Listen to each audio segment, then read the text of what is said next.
दिलवा में सब काई डर भइल बा। एरिया के डबल मुसलमान भइल बा। एरिया के डबल मियां भइल बा। मुहा मुही हलाई खबर भइल बा। मुहा मुही हलाई खबर भइल बा। एरिया के डबल मुसलमान भइल बा। एरिया के डबल मियां भइल बा। मुसलमान भइल बा। एरिया के डबल मुसलमान भइल बा। जे अझुराई उसी भेट ठोकाई घूमे लाहौर दम सन से। जाते जे बोली तो तोल जाई गोली जाई अपना जान से।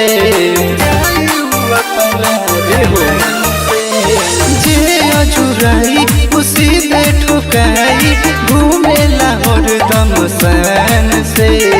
जदी जे बोली तो चल जाई गोली जाई अपना जान से।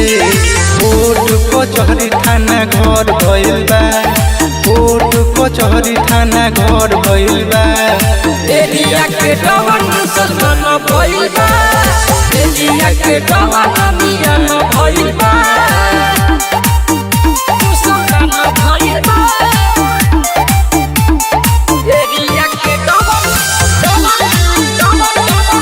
मुसलमान भइल बा। ताज मोहम्मद सलमान आलम माफियन के सरदार हवे। जिला जवाद सब जाने पहचाने खून खर रंगदार हवे।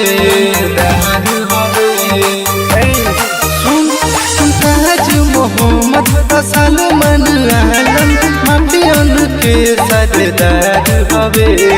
जिला जवाद सब जाने पहचाने खून खर रंगदार हवे। बतिया के सब का असर भइल बा। बतिया के सब का असर भइल बा। एरिया के डबल मुसलमान भइल बा। एरिया के डबल